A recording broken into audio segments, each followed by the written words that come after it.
Hello नमस्कार दोस्तों, स्वागत है आप सभी का आपके अपने यूट्यूब चैनल अपडेट बाय राज में। दोस्तों कैसे हैं आप सभी? आशा करते हैं सभी मंगल में होंगे, स्वस्थ होंगे और अपनी तैयारी में जोर शोर से लगे हुए होंगे। भाई बात करेंगे बीएसएफ एचसीएम के बारे में। भाई काफी टाइम से भाई आउट ऑफ स्टेशन चल रहे थे, तो भाई बात करेंगे बीएसएफ के बारे में। भाई लगातार आप सभी के बहुत ज्यादा कमेंट थे, डाउट थे कि बीएसएफ एचसीएम के बारे में कुछ वीडियो लेके आइए। तब एक चीज मैंने कॉमन देखी, भाई बता रहे थे कि भाई मैथ में क्या क्या आएगा, कुछ लोग बता रहे, तो मैंने उनको ये डाटा डाला। तो मुझे जानकर आश्चर्य हुआ कि उन्हें अभी तक सिलेबस ही नहीं पता। मुझे जानकर हैरानी हुई कि उन्हें पता ही नहीं। जब मैंने ये टॉपिक डाले, अलजेब्रा, ज्योमेट्री, मेंसुरेशन, तो भाई पता नहीं क्या किस प्रकार का उनका रिस्पॉन्स रहा। तो सभी कैंडिडेट से मैं कहना चाहूंगा दोस्त, माफ करना, क्षमा करना मुझे अगर आप मेरी बात आपको अगर आपको बुरी लगे तो। लेकिन दोस्त अभी आप सिलेक्शन की दिशा से बहुत ज्यादा भटके हुए हैं। आपको यही नहीं पता कि आपके पेपर में आने क्या वाला है। अब मुझे नहीं पता आपने किसका बैच ले रखा, आप कहाँ से पढ़ रहे हैं, किस प्रकार पढ़ रहे हैं, मुझे नहीं पता। लेकिन अभी आपकी तैयारी जीरो है दोस्त, बुरा मत मानना, लेकिन रियलिटी फैक्ट की बातें हैं। आपके सामने जब एग्जाम आएगा ना, तब एग्जाम में ये आपके क्वेश्चन जब देखेंगे ना, तब आपकी धरती हिल जाएगी। अगर कोई कैंडिडेट तैयारी नहीं कर रहा तो ठीक है, ये टॉपिक तो ये आए ना आए, ये यहां से क्वेश्चन तो जरूर आएगा, 101% आएगा। स्क्रीनशॉट ले लेना और बात मानना दोस्त, ठीक है। कुछ लोग बोल रहे थे कि भाई 40 दिन में क्या होता है। मेरे दोस्त ऑफलाइन बैच है, 45 दिन में तो हमने पूरा सिलेबस का टारगेट रखा था और 45 दिन से पहले हमने पूरा सिलेबस कंप्लीट करवा दिया था। आज तारीख ही है 21 जुलाई। अभी मोटा मोटा मान के चलना कितने हैं, 40 दिन के आसपास तो बचे हुए हैं ना दोस्तों। 40 दिन तो मेरे दोस्त कितने होते हैं, 40 दिन में तो 18 दिन में तो महाभारत समाप्त हो गई थी। आपको लगता है कि 40 दिन कुछ नहीं हो सकते? तो कहीं ना कहीं आपकी दिशा भटकी हुई है, कहीं ना कहीं आप किसी और दिशा में चल रहे हैं दोस्त, ठीक है। ये थोड़ी सच्चाई की बातें हैं। ये बात मेरी आपको एग्जाम टाइम पर याद आएगी शायद, लेकिन काफी कैंडिडेट के लिए जिन्हें नहीं पता, जिनको देखना है, ठीक है, ज्यादा होशियार कैंडिडेट प्लीज वीडियो से दूर रहना। बीएसएफ एचसीएम मैथ का डिटेल सिलेबस क्या है भाई दोस्त, ठीक है। ये देख सकते हैं, नंबर सिस्टम, सिंप्लीफिकेशन, जो भी है ये है। उसके अलावा एडवांस का क्या पोर्शन है वो भी आप सभी के सामने है, ठीक है। मैथ के क्वेश्चन है 20, कितने हैं, 20 क्वेश्चन है।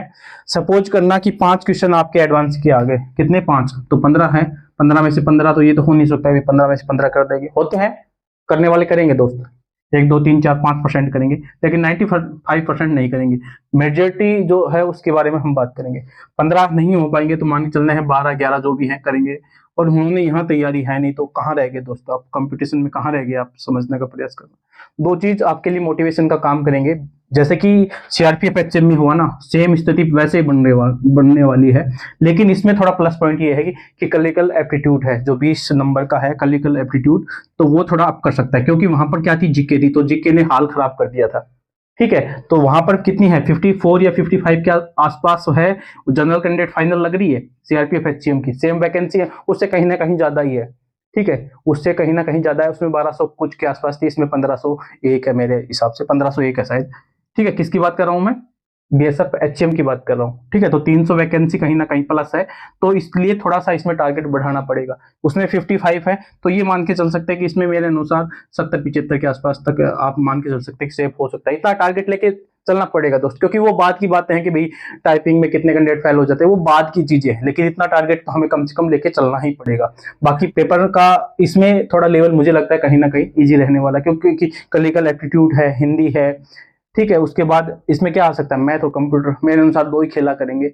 उसके अलावा बाकी क्या है, रीजनिंग है। वैसे गलत होता है, लेकिन पढ़ने वाले कैंडिडेट की बात कर रहा हूँ दोस्त, में नहीं पढ़ेंगे तो हिंदी भी गलत हो जाएगी, ठीक है।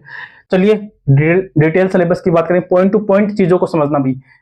नंबर सिस्टम है, करना पड़ेगा आपको, एग्जाम में आएगा भाई। क्या है नंबर सिस्टम, कुछ चीजें कर रखी होंगी, कुछ नहीं कर रखी, तो आप सभी के लिए है भाई। नंबर सिस्टम करना पड़ेगा, सिंप्लीफिकेशन करना पड़ेगा, एलसीएम एचसीएफ करना पड़ेगा, प्रॉफिट और लॉस करना पड़ेगा, एसआई और सीआई, चक्रवर्ती ब्याज और साधारण ब्याज करना पड़ेगा, एवरेज औसत करना पड़ेगा, रेशो एंड प्रोपोर्शन करना पड़ेगा, परसेंटेज सबसे वेरी मोस्ट, परसेंटेज, पाइप और टंकी करना पड़ेगा, एज और ट्रेन, ठीक है, करना पड़ेगा। एज वाले या तो उसमें मिलेंगे किसमें, रीजनिंग में या फिर मैथ में मिलेंगे, ठीक है। उसके अलावा इंपॉर्टेंट टॉपिक की बात करें तो एलजेब्रा, वेरी वेरी मोस्ट। यहाँ से टॉपिक, किसी टॉपिक से क्वेश्चन छूट सकता है, लेकिन ये जो टॉपिक मैंने लिख रखे हैं ना, यहाँ से क्वेश्चन 101% मिलेगा। एलजेब्रा से मिलेगा, ज्योमेट्री से मिलेगा, मेंसुरेशन से मिलेगा, टिग्नोमेट्री से मिलेगा, ठीक है। ज्यादा इसमें टिग्नोमेट्री में ज्यादा पैनिक होने की आवश्यकता नहीं है। बेसिक आता है तो क्वेश्चन करके आएंगे, नहीं आता है तो नहीं करके आएंगे, ठीक है। बेसिक सा ही क्वेश्चन आएगा। स्टैटिक्स का जो चार्ट वाले क्वेश्चन है वहां से आएगा, और मिसलिनियस से भी क्वेश्चन आएगा भाई, ठीक है। मिसलिनियस में काफी क्वेश्चन बनते हैं, ये चीज ध्यान रखना है, मिसलिनियस में बहुत ज्यादा क्वेश्चन बनते हैं, ठीक है। मिसलिनियस एक प्रकार की नहीं है जिसका नाम ही विविध हो गया, क्या विविध, हिंदी में बोले तो विविध है इसका मतलब। तो पॉइंट टू पॉइंट चीजों को एनालाइज कीजिए, एनालाइज जितना ज्यादा करेंगे उतने ही नंबर इंक्रीज होते चले जाएंगे। ऐसा नहीं है कि गधों की तरह कुछ भी उठाए कुछ भी पढ़ने लग गए, ठीक है। बहुत ज्यादा पढ़ने की आवश्यकता नहीं है, कोई आपको बता रखा बहुत ज्यादा पढ़ने की आवश्यकता है, नहीं दोस्त। टाइपिंग खेल करेगी और टाइपिंग में खेल हो चुका है, क्यों, क्योंकि बैक स्पेस हटा दिया गया है। कौन सा आपको वो यूज करना है कीबोर्ड, उसके बारे में भी डिटेल, थोड़ा सॉफ्ट चीजें हैं, और हाथ को ऊपर रखकर आपको टाइपिंग की प्रैक्टिस करना है। बाकी डिटेल सिलेबस ये है आपका मैथ का, पॉइंट टू पॉइंट चीजों को पढ़ेंगे तो नंबर ज्यादा आएंगे भाई, ठीक है। इन चीजों को सिलेक्ट कीजिए, उसके बाद क्या करना है, PYQ करना है। कौन से, एडीसीएल जो कंपनी है उसके जो PYQ है वो आपको अटेम्प्ट करना है, ज्यादा कुछ करने की आवश्यकता नहीं है, इतना ही करना है, ठीक है। पॉइंट टू पॉइंट सारी चीजों को अगर आप लेकर चलेंगे तो नंबर आपका आसानी से आ जाएगा। अगर आप ऐसे पढ़ रहे हैं, किसी की बातों में इधर आ रहे हैं, तो कोई उसका कोई मतलब नहीं है, ठीक है। महत्वपूर्ण वीडियो, आशा करते हैं कोई डाउट दूर हो गया होगा। फिर भी कोई डाउट हो, कोई क्वेरी हो किसी प्रकार से, तो कमेंट बॉक्स में संपर्क कर लेना। वीडियो देखने के लिए आप सभी का बहुत बहुत धन्यवाद भी। मिलते हैं नेक्स्ट अपडेट के साथ, तब तक के लिए जय हिंद, जय भारत।